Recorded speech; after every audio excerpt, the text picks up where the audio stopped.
먼저 기도하고 시작하겠습니다. 거룩하신 하나님, 부족한 종이 주님의 말씀을 전하고자 합니다. 성령님께서 주관하여 주시고 역사하여 주시옵소서. 감사드리며 예수님의 이름으로 기도드립니다. 아멘. 할렐루야. 오후 예배에 오신 여러분들을 주님의 이름으로 사랑하고 축복합니다. 오늘도 말씀을 통하여서 많은 은혜 받으시기 바랍니다. 오늘 본문 말씀은 여러분이 많이 들었던 말씀이지만 솔직히 가장 순종하지 못한 말씀이지 않을까요?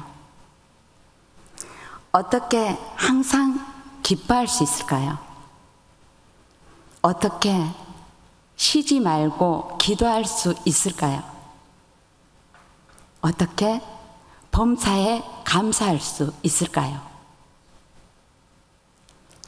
그러나 이 말씀은 우리의 선택이 아니라 하나님의 명령입니다. 세상 사람들은 좋은 환경이 오면 기뻐하고 역경이 오면 좌절합니다. 그러나 우리 그리스도인은 죄의 죽음과 세상의 속박에서 벗어나 하나님이 주시는 자유의 기쁨, 승리와 감격의 삶을 사는 사람들입니다. 그리스도인은 손해를 보면서도 기뻐하고 당하면서도 즐거워하는 사람들입니다. 세상과 사탄의 공격에 말려들지 않고 그 폭풍과 역경 속에서도 찬송을 부르고 기도하며 감사할 수 있는 사람들입니다. 이렇듯 역경 속에서도 즐거워할 수 있는 이유는 무엇입니까? 예수님 때문입니다. 예수님은 고난과 핍박과 역경보다 더 위에 계시는 분이십니다. 예수님은 죽음보다 강하고 어떤 환경보다도 위대하십니다. 그분에게는 자신의 이름으로 우리를 구원할 능력이 있습니다. 예수님 때문에 핍박받았다면 부끄러워하거나 절망하지 마십시오. 적극적으로 기뻐하고 즐거워하십시오. 머지않아 곧 승리의 면류관이 당신에게 주어질 것입니다. 다시 본문으로 돌아가 본문 배경부터 살펴보기로 하겠습니다. 바울은 디모데를 통해 데살로니가 사람들이 여러 가지 어려움 속에서도 신앙이 성장되고 있었다는 소식을 듣고 바울이 환난과 어려움 가운데 있는 데살로니가 성도들을 위로하고 그들의 믿음을 견고하게 하며 주의 재림과 관련한 바울의 구체적인 교훈을 편지로 보낸 내용입니다. 본문 말씀을 통하여 하나님의 뜻 세 가지에 대해서 구체적으로 말씀을 나누고자 합니다. 첫째, 하나님께서는 우리가 항상 기뻐하기를 원하고 계십니다. 항상 기뻐하라 해서 기쁨은 주 안에서 누리는 기쁨입니다. 고린도후서 6장에서 바울 자신은 엄청난 시련과 환난 가운데서도 기뻐하는 비결을 배웠다고 고백합니다. 주 안에서 누리는 기쁨은 하나님의 나라를 내 속에 보유하고 있다는 예형적 고백이기도 합니다. 로마서 14장 17절에서 하나님의 나라는 먹는 것과 마시는 것이 아니요 오직 성령 안에서 의와 평강과 희락이라는 말씀처럼 성도들이 누리는 기쁨은 성령께서 주시는 능력이며 하나님의 나라를 구현하고 있다는 실제적인 증거가 됩니다. 이런 점에서 기쁨은 성령의 열매에 속합니다. 유명한 종교개혁자 칼빈도 예수 그리스도야말로 믿는 성도들이 어떠한 상황과 변화 속에서도 기뻐할 수 있는 근거이시다라고 말을 하고 있습니다. 물론 우리 그리스도인들에게도 세상을 살다 보면 염려와 걱정과 문제가 생깁니다. 그러면서도 우리가 항상 기뻐할 수 있는 이유는 인생의 길과 진리와 생명이 되시는 예수 그리스도께서 성령을 통하여 주시는 기쁨이 세상의 문제와 환난보다도 더 크기 때문입니다. 성경은 항상 기뻐라고 말씀하고 있습니다. 여러분들은 좋은 일이 있어야 기뻐하시나요? 그건 세상 사람들도 다 할 수 있습니다. 신앙인은 좋은 일이 있어 기뻐하는 것이 아니라 하나님을 기쁘시게 하면 좋은 일이 생기는 것입니다. 하나님을 기쁘시게 하는 것은 첫째, 매일매일 회개하는 것입니다. 둘째, 말씀을 주야로 묵상하는 것입니다. 셋째는 말씀에 순종하는 것입니다. 하나님을 기쁘시게 하면 왜 좋은 일이 생길까요? 기쁨의 근원이 예수 그리스도이시기 때문입니다.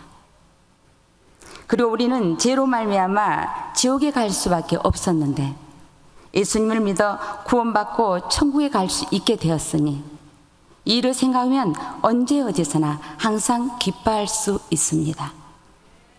사도 바울도 하나님의 무한하신 사랑으로 용서와 구원을 받고 하나님의 자녀가 되었을 뿐 아니라 이 귀한 복음을 전하는 사도가 되었다는 사실을 생각할 때 그는 늘 환경을 초월한 벅찬 기쁨에 사로잡혔습니다. 하박국 3장 17절에서 19절을 통하여 알 수 있듯이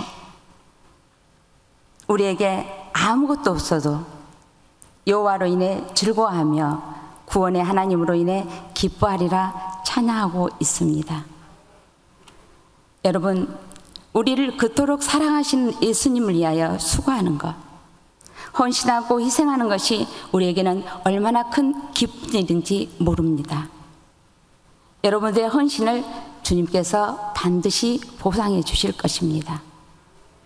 요한계시록 22장 12절에서 각 사람에게 그가 행한 대로 갚아주신다고 하셨습니다. 더구나 하나님 나라를 세우려고 우리의 모든 것을 바쳐 노력하고 희생할 수 있다는 것은 그리스도인들만이 얻을 수 있는 크나큰 특권이요 축복입니다. 로마서 15장 13절입니다. 다 같이 읽겠습니다. 소망의 하나님이 모든 기쁨과 평강을 믿음 안에서 너희에게 충만하게 하사 성령의 능력으로 소망이 넘치게 하시기를 원하노라. 아멘. 예수 그리스도로 우리의 마음이 충만할 때 우리가 기쁨과 평강이 넘치게 된다는 뜻이죠. 그러기에 주님 앞에 나가서 주님을 찾으면 우리가 기쁨을 얻을 수가 있는 것입니다. 둘째, 하나님의 뜻은 우리가 쉬지 말고 기도하는 것입니다. 쉬지 말고 기도하라는 구절은 에베소서 6장 18절에서 모든 기도와 간구로 하되 무시로 성령 안에서 기도하고 이를 위하여 깨어 구하기를 항상 힘쓰며 여러 성도를 위하여 구하고 해서 안전한 구절로 표현됩니다. 항상 기도에 힘쓰라는 권면은 성도들이 하나님께 대한 의존을 인정하고 하나님의 임재를 깨달으며 하나님께 대해 순종하는 것입니다. 이런 점에서 기도는 성도들이 살아가는 일상적인 삶의 일부여야 합니다. 성도가 하나님과 누리는 교통은 결코 중단되지 않아야 하기 때문에 항상 기도해야 한다고 바울은 지적하고 있습니다. 주님은 기도에 대해 가르치실 때 하나님을 우리 아버지로 고백하게 하셨습니다. 이것은 어떤 상황에서도 낙심치 않고 언제나 평안을 깨뜨리고 기쁨을 빼앗기는 경우에서도 하나님과의 교통을 통해 다시 일으킴을 받는 유일한 길입니다. 성경을 연구하는 사람들이 모여 이야기하던 중 기도한다는 것은 정말 힘들고 어려운 일이라는 말이었습니다. 그때 차를 나르던 종업원이 웃으면서 이렇게 말했습니다. 저는요, 기도하기가 참 쉬운데요. 아침에 일어나 눈을 떴을 때는 하나님께 영혼의 눈도 뜨게 해달라고 기도하죠. 옷을 입을 때는 경건과 사랑의 옷을 입게 해달라고 기도합니다. 세수할 때는 영혼도 정결하게 해달라고 기도하지요. 청소할 때는 마음 구석구석 깨끗하게 해달라고 기도합니다. 식사할 때는 영혼의 양식도 달라고 기도합니다. 지금처럼 차를 나를 때는 사랑도 나르게 해달라고 기도합니다. 이렇게 종일 기도하면서 보냅니다. 제게 기도는 하나도 어렵지 않아요. 여러분의 기도는 어떻습니까? 기도가 어려우신가요? 쉬우신가요? 우리도 오늘부터 차를 나르던 종업원처럼 아침에 일어나면 내 영혼의 눈도 뜨게 해달라는 기도로 시작해 보는 것은 어떨까요? 잠언 15장 13절 다 같이 읽겠습니다. 마음의 즐거움은 얼굴을 빛나게 하여도 마음의 근심은 심령을 상하게 하느니라. 염려와 근심을 기도로 하나님께 맡겨버려야 합니다. 그러나 많은 사람들은 염려와 근심을 그대로 마음에 담고 살아가고 있습니다. 하나님의 말씀을 많이 알고 있지만 현재 상황이 뜻대로 되지 않기 때문입니다. 그러나 이 또한 연습을 해야 합니다. 한 번, 두 번, 세 번 이렇게 반복하다 보면 근심과 염려를 하나님께 맡길 수 있습니다. 마음의 즐거움은 양양이라도 심령의 근심은 뼈를 마르게 하고 우리 마음을 갉아먹습니다. 마음을 갉아먹도록 내버려두면 삶은 피폐해지고 우울증의 원인이 되는 거죠. 그렇다면 염려를 맡기는 가장 좋은 방법이 무엇일까요? 바로 기도입니다. 쉬지 않고 기도로 염려와 근심을 하나님께 맡겨야 합니다. 마귀는 끊임없이 우리에게 생각으로 괴롭히고 우리의 마음을 힘들게 하고 불안하게 하는 게 그들의 목적입니다. 그러므로 성령께서 주시는 선한 마음 이외에 부정적인 모든 것은 마귀가 주는 것이기에 적극적으로 생각으로 들어오는 것과 마음으로 들어오는 모든 염려와 근심과 불안과 불평과 원망을 적극적으로 차단해야 합니다. 빌립보서 4장 6절 7절을 다 같이 읽겠습니다. 아무것도 염려하지 말고 다만 모든 일에 기도와 간구로 너희 구할 것을 감사함으로 하나님께 아뢰라. 그리하여 모든 지각에 뛰어난 하나님의 평강이 그리스도 예수 안에서 너희 마음과 생각을 지키시리라. 아멘.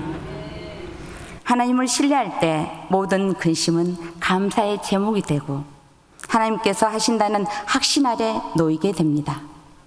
하나님께 감사함으로 기도할 때 모든 문제는 이미 해결선상에 놓이게 되는 거죠.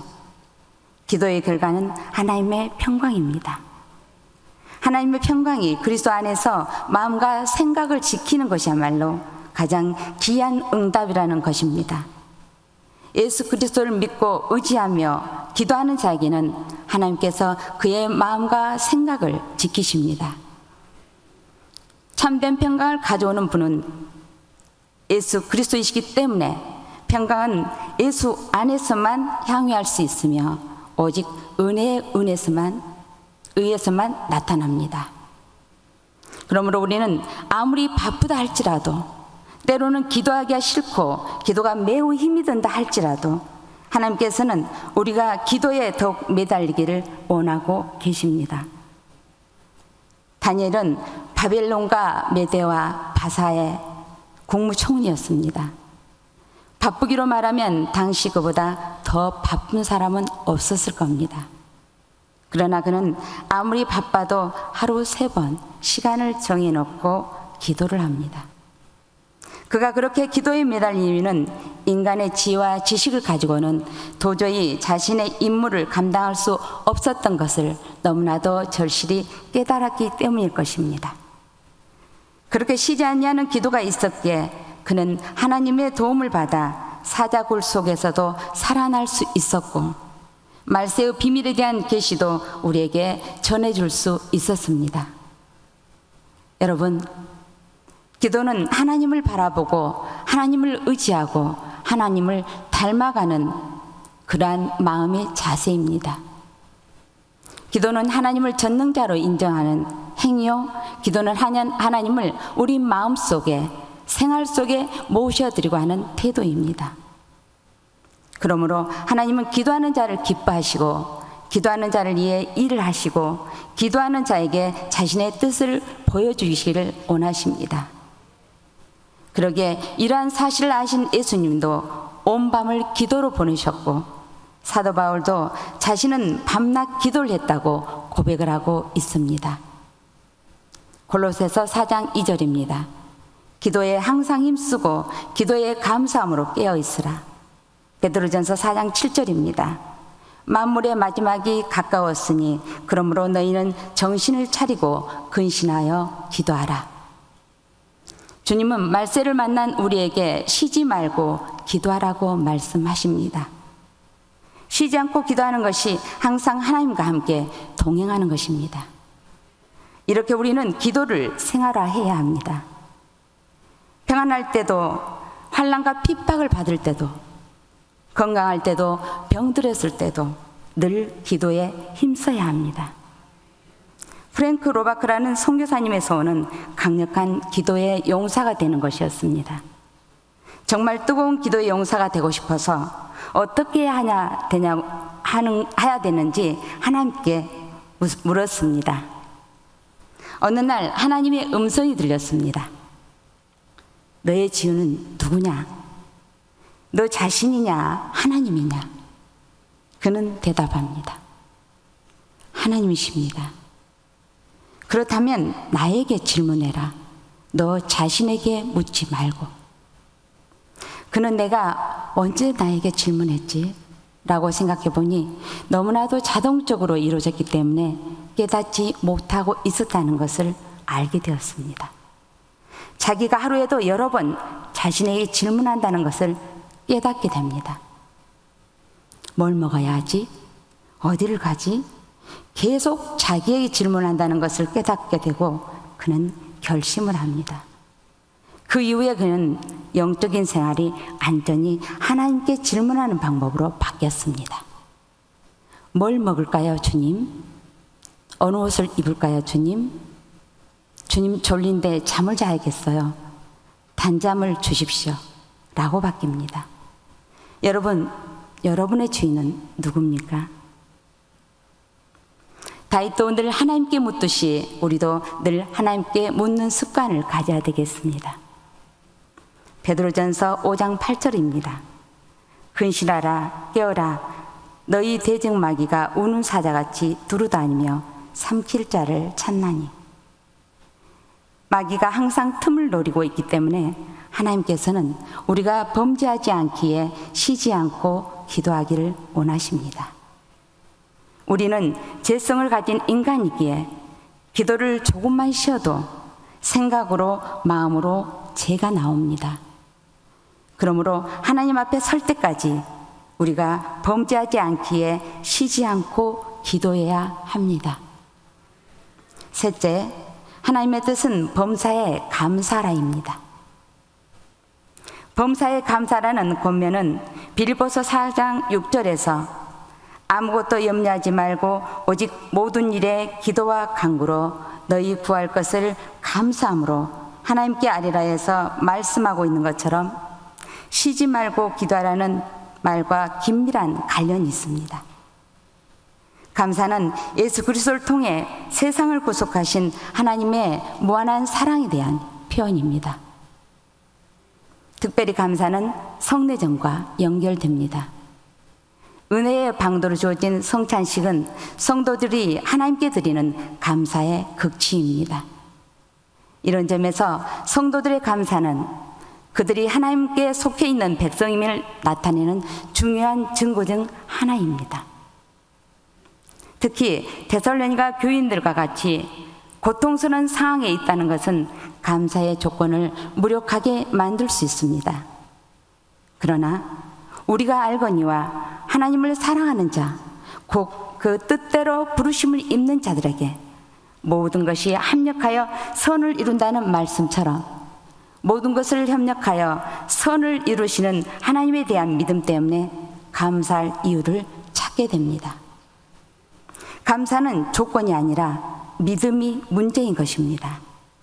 믿음이 있으면 범사에 감사하게 되는 것입니다. 하나님을 믿는 사람은 어떤 환경에서도 감사할 수가 있습니다.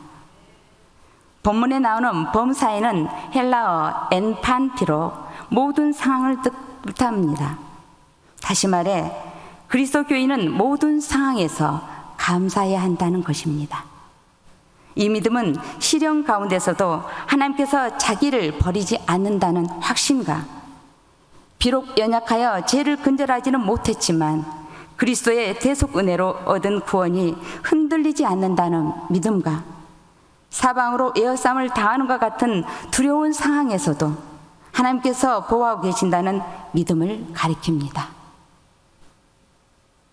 사단은 성도를 넘어뜨리기에 그들의 마음속에 의심이나 공포나 불안을 심습니다.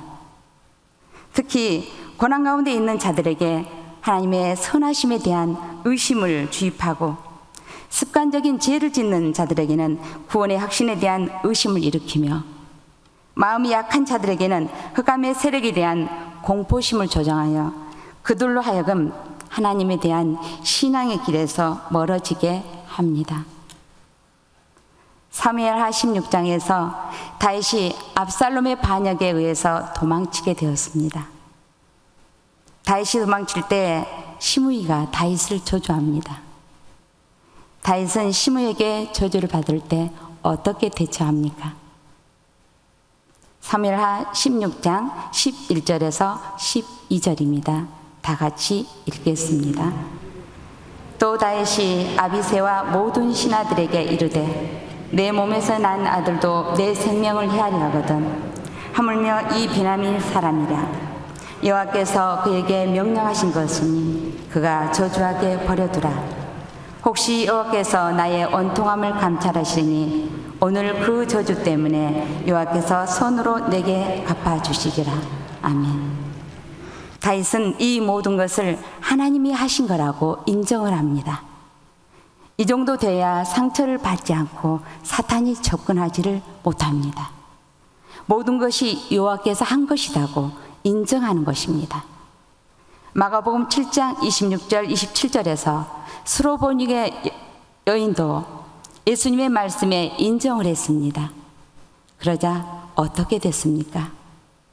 아이의 몸에서 귀신이 나갔습니다. 범사를 인정할 때 마음의 상처를 받지 않게 되고 성령이 임하게 됩니다. 사실 그리스도인의 영적 전쟁은 그리스도인이 하나님의 자녀로 부름받은 그 순간부터 장차 영광의 나라에 들어갈 때까지 계속되는 것입니다. 그러므로 언제나 깨어서 기도해야 합니다. 특히 마귀는 성도들을 유혹하여 실족케 하고 하나님과의 관계를 끊어지게 함으로써 결국 성도들을 자기의 수하에 두고자 합니다. 따라서 성도들은 하나님께 속한 자로서 하나님의 일을 감당하고 마귀의 유혹으로부터 자신을 보호하기에 하나님의 전신갑주를 입음으로써 하나님이 주시는 능력을 힘입어 마귀에게 대적해야 하는 것입니다. 사단이 악한 불화살을 쏠 때 막아내는 방법은 범사에 감사하는 것입니다. 사탄의 공격으로 인한 마음의 상처를 막을 수 있는 최고의 흉배는 믿음으로 인한 감사입니다. 아무리 불화살이 떨어져도 나를 공격해도 아멘으로 감사하고 나면 사단은 더 이상 공격을 하지 못하죠. 우리를 마귀의 정죄로부터 온전히 보호할 수 있는 것은 믿음으로 말미암는 감사입니다. 그러나 오늘날 많은 사람들이 상대적인 불만과 불평 때문에 기쁨과 감사와 행복을 스스로 잃어버리고 살아가는 분이 상당히 많이 있습니다. 그러나 성경은 내게 주어진 상황이 어떠하든지 그 모습 그대로 감사라고 말씀하고 있습니다. 또한 구원의 기쁨은 어떠한 상황이나 환경에서도 항상 기뻐할 수 있습니다. 세상적이고 사탄적인 영향을 받고 있는 사람들은 기뻐할 수가 없습니다. 성도의 생활은 기쁨의 생활입니다. 주 안에서 기뻐하시기 바랍니다. 항상 기뻐하고 쉬지 말고 기도하고 범사에 감사함으로 깨어 있어서 신랑 예수님을 온전히 영접하기 위해서 지혜로운 5 처녀와 같이 항상 깨어있는 신앙생활을 하시길 바랍니다. 여러분, 마귀는 우리에게 다가와 날마다 이렇게 속삭입니다. 항상 슬퍼하라. 항상 근심하라. 항상 염려하라. 쉬지 말고 비방하라. 쉬지 말고 수군수군대라. 범사에 불평하라. 그러나 오늘 주님은 우리에게 이렇게 말씀하십니다. 항상 기뻐하라. 쉬지 말고 기도하라. 범사에 감사하라. 이러한 은혜가 여러분들 모두에게 임하시길 소망합니다. 기도하겠습니다. 사랑과 은혜의 하나님, 인생의 길과 진리와 생명이 되시는 예수 그리스도께서 성령을 통하여 주시는 기쁨으로 항상 기뻐할 수 있도록 하시고 쉬지 말고 기도하고 범사에 감사하는 생활이 습관화되게 하옵소서. 감사드리며 예수님의 이름으로 기도합니다. 아멘.